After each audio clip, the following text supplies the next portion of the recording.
రాజకీయాలకు అతీతంగా ఎయిడ్స్ నిర్మూలనకు ప్రతి ఒక్కరూ కృషి చేయాలని టీడీపీ అధినేత చంద్రబాబు నాయుడు అన్నారు. యువతే ఎక్కువగా ఎయిడ్స్ కు గురవుతుందని, ఇది దేశ ఆర్థికాభివృద్ధికి చాలా ప్రమాదకరమని ప్రముఖ సెక్స్ స్పెషలిస్ట్ స్వయం ప్రకాష్ అన్నారు. ప్రపంచ ఎయిడ్స్ దినోత్సవం సందర్భంగా తెలుగు యువత ఆధ్వర్యంలో హైదరాబాద్లోని ఎన్టీఆర్ ఘాట్ నుంచి ఎన్టీఆర్ ట్రస్ట్ వరకు భారీ ర్యాలీ నిర్వహించారు. అనంతరం టీడీపీ కార్యాలయంలో జరిగిన ఎయిడ్స్ అవగాహన సదస్సులో చంద్రబాబు ముఖ్య అతిథిగా హాజరయ్యారు. యువకులే ఈ వ్యాధికి ఎక్కువగా గురవుతున్నారని ఆయన ఆవేదన వ్యక్తం చేశారు. తక్కువ ఖర్చులో పేదవారికి మందులు లభించేలా ఔషధ పరిశోధనలు జరగాలని, అందుకు ప్రభుత్వం తగిన ఏర్పాట్లు చేయాలని సూచించారు.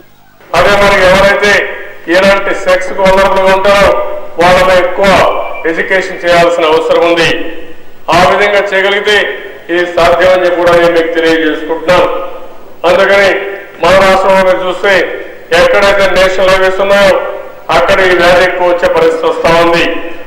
ఇంకో పక్క చూస్తే భయంకరంగా ఎవరైతే తల్లులు ఉన్నారో వాళ్ళు గర్భిణీ స్త్రీలు చూస్తే ఎక్కువ విజిబిలిటీ కనపడే పరిస్థితి వస్తా ఉంది. దేశ ఆర్థికాభివృద్ధికి యువతే సంపదని, అలాంటి యువత ఎయిడ్స్ కు గురవడం చాలా ప్రమాదకరమని సెక్స్ స్పెషలిస్ట్ కంభంపాటి స్వయం ప్రకాష్ అన్నారు. పెళ్లికి ముందు రక్త పరీక్షలు చేయించుకోవాలని ఆయన సూచించారు.